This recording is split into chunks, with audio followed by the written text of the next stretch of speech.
Assalamu alaykum wa rahmatullahi wa barakatuh. Il y a des nuits où le cœur pèse plus lourd que le corps, où tu poses ta tête sur l'oreiller, mais c'est ton âme qui refuse de dormir. Parce qu'elle sait qu'il y a quelque chose qu'elle a oublié. Pas quelqu'un. Allah subhanahu wa ta'ala. Tu penses aux blessures, aux pertes, aux échecs. Mais as-tu pensé à ce que Allah voulait t'enseigner à travers tout cela? Car parfois, ce qu'il t'enlève n'est pas une punition, c'est une purification. C'est le feu qui forge ton acier. Allah subhanahu wa ta'ala dit: En vérité, c'est dans le rappel d'Allah que les cœurs trouvent la quiétude. Surat Ar-Ra'd 28. Il y a dans le cœur de l'homme un vide qu'aucune richesse, qu'aucune réussite, qu'aucune présence humaine ne peut combler. Ce vide a la forme du nom d'Allah. Et tant qu'il n'est pas rempli par son souvenir, tout ce que tu poursuis finit par t'épuiser. Tu crois chercher la paix, mais souvent tu cherches juste à fuir le bruit intérieur. Tu remplis tes journées d'images, de sons, de conversations, de distractions, mais le silence de ton âme, lui, continue de crier. Parce qu'à la fin de sens, fin de lumière. La paix que tu cherches ne se trouve pas dans ce monde. Elle descend du ciel comme une miséricorde sur ceux qui se rappellent. Elle ne s'achète pas, elle ne s'imite pas. Elle s'accorde et elle n'entre que dans un cœur lavé des illusions.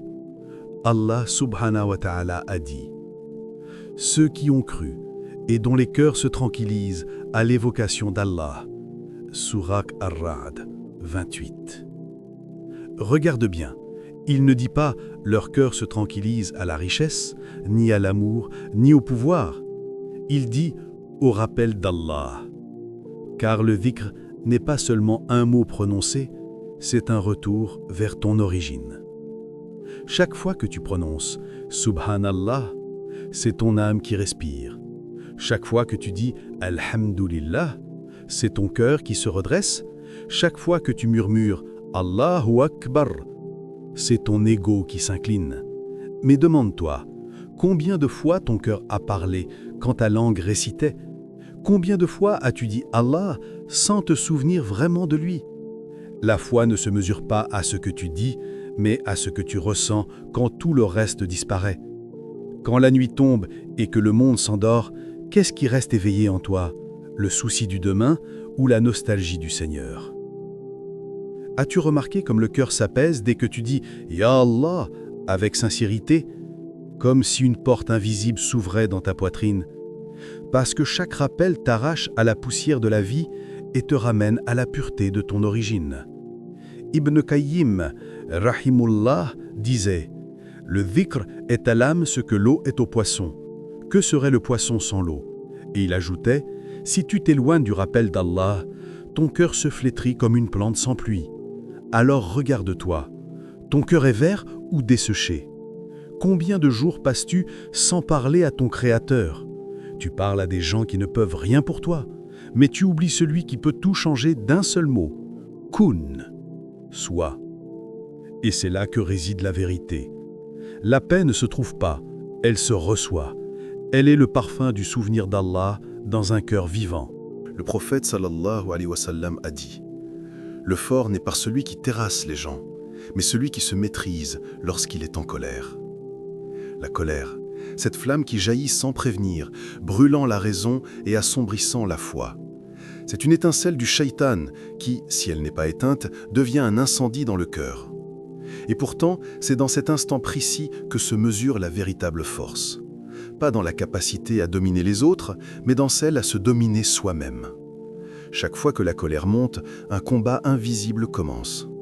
Le champ de bataille n'est pas à l'extérieur, il est en toi.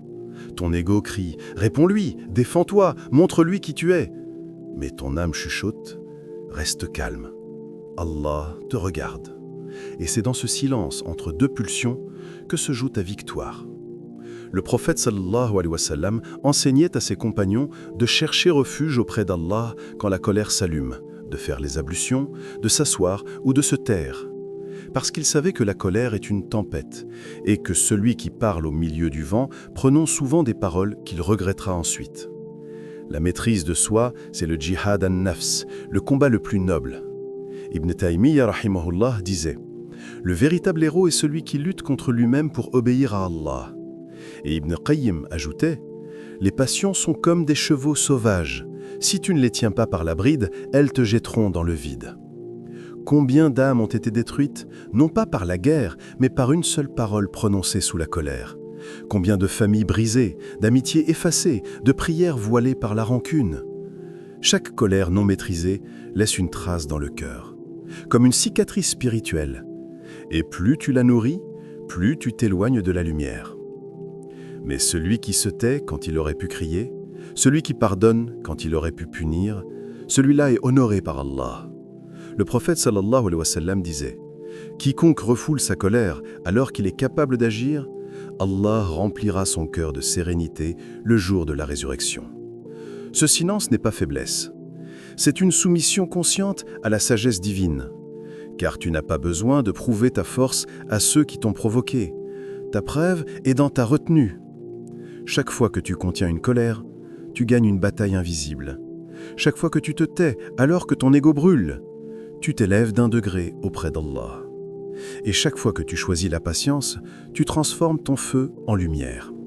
Al-Ghazali disait « Celui qui ne connaît pas la colère ne connaît pas la patience, et celui qui ne connaît pas la patience ne connaîtra jamais la paix. » Alors quand la colère monte, souviens-toi, tu es observé, non pas par les gens, mais par celui qui connaît le secret de ton cœur.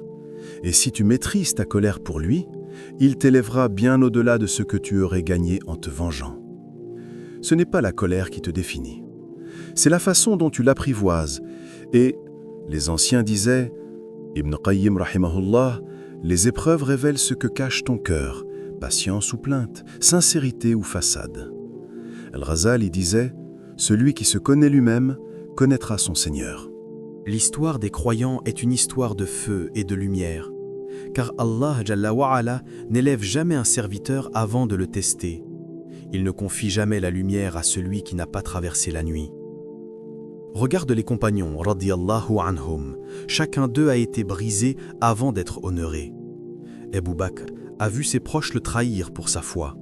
Omar a pleuré des nuits entières de peur d'être injuste. Osman a été tué en récitant le Coran. Ali a porté le poids du sang et de la division, tout en gardant la vérité dans son cœur. Leur grandeur ne venait pas de leurs titres, mais de leurs blessures. Ils ont connu la faim, la peur, l'exil, la solitude, mais à travers chaque épreuve, ils ont vu le visage de la patience. Leur foi n'était pas une idée, c'était une respiration au milieu du feu. Quand Bilal, radiyallahu anhu, fut allongé sur les pierres brûlantes de la Mecque, la chaîne serrée autour du cou, il répétait encore « Ahad, Ahad, un, un ». Chaque mot qu'il prononçait brûlait son corps mais nourrissait son âme. Ce n'était pas un cri de douleur, c'était une déclaration d'amour. Et c'est pour cela qu'Allah l'a fait entendre à travers les siècles. Allah Jalla wa'ala a dit « Penses-tu entrer au paradis sans que Allah ne connaisse ceux d'entre vous qui ont lutté et enduré ?» Chaque prophète a été forgé dans le secret des larmes. Ibrahim alayhi salam a été jeté dans le feu, Youssouf alayhi salam dans le puits, Moussa alayhi salam sur les flots et Mohammed sallallahu alayhi wa sallam dans l'exil. Mais de ces ténèbres est née la lumière de la foi. Le feu ne les a pas détruits, il les a purifiés, parce que le feu d'Allah n'est pas celui qui consume, c'est celui qui raffine. Il retire l'impureté pour révéler l'or caché du cœur. Ainsi, les épreuves ne sont pas des châtiments, mais des révélations. Elles montrent ce que tu es vraiment lorsque tout est enlevé. Elles t'arrachent à l'illusion pour te ramener à l'essence. Et quand tu apprends à dire « Alhamdulillah » même dans la douleur, tu rejoins la voie des élus. Ibn Taymiyyah rahimahullah disait « Ce que mes ennemis peuvent me faire, mon paradis est dans mon cœur. Ma prison, c'est la solitude avec Allah. Mon exil, c'est un voyage vers lui. C'est cela la liberté du croyant. Être invincible, non parce qu'il ne souffre pas, mais parce que rien ne peut lui voler sa foi. Et Allah, dans sa sagesse, ne brise jamais un cœur sans raison. Il le brise pour qu'à travers la fissure, la lumière puisse entrer. Chaque soudjoud est une confession silencieuse, chaque larme versée dans la nuit est un témoignage, et chaque zikr murmuré dans le secret est un pas vers la liberté du cœur. Quand ton front touche la terre, tout ce que tu es retombe à sa vraie place. Tu te rappelles que tu n'es ni roi, ni victime, juste un serviteur. Et dans ce contact sacré entre la poussière et ton âme, tu redécouvres la vérité que le monde t'avait fait oublier. Tu n'as jamais rien possédé, et pourtant, Allah t'a tout donné. Il y a des soudjouds qui valent 1000 prières, parce qu'ils ne viennent pas de la langue, mais du cœur fracturé. Ce n'est pas le geste qui compte, c'est la sincérité du souffle entre deux larmes. Le soudjoud n'est pas un mouvement, c'est un retour vers celui qui t'a créé de terre et qui t'y ramène pour te purifier. Quiconque place sa confiance en Allah, il lui suffira. Sourate At-Talaq 3. Ces mots sont une promesse divine, un refuge pour les âmes fatiguées de s'appuyer sur des illusions. Quand tu fais confiance à Allah, tu ne t'attends plus à ce que le monde te comprenne. Tu apprends à marcher seul avec lui et à sourire même dans l'obscurité, car tu sais que chaque silence est une conversation que lui seul entend. La nuit devient alors ton amie. Elle t'enveloppe pour que tu parles sans crainte, pour que tu pleures sans honte. Et dans ce secret, tu te rends compte que tu n'as jamais été seul. Que même quand tout le monde t'a oublié, lui, Al-Latif, t'écoutait sans que tu ne dises un mot.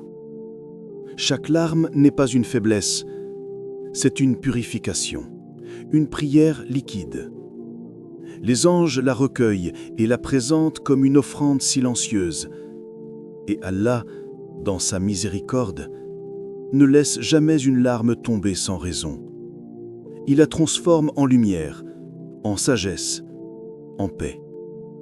Alors, ferme les yeux. Souviens-toi de lui comme s'il te regardait, car il te regarde vraiment. Souviens-toi que tu n'as jamais eu besoin d'être parfait pour qu'il t'aime. Tu avais juste besoin d'être sincère. Avant de t'endormir ce soir, dis-lui du fond du cœur, « Ya Allah, je t'appartiens. Ne me laisse pas à moi-même, ne serait-ce qu'un instant. » Et laisse ton cœur se reposer dans cette certitude. Quand tout s'éteint autour de toi, c'est sa lumière qui veille encore. Quand ton corps s'endort, c'est ton âme qui continue à l'appeler. Et peut-être qu'à cet instant, dans le silence de la nuit, Allah subhanahu wa ta'ala te répond doucement, « Je suis là. » Allah subhanahu wa ta'ala t'a vu dans ta douleur, dans ton silence, dans ton effort. Et si tu savais combien il t'aime quand tu continues malgré la fatigue, tu tomberais en prosternation, non pas de peur, mais de gratitude. Souviens-toi, le feu ne détruit pas l'acier, il le purifie. Et Allah ne t'éprouve pas pour te briser, mais pour te forger.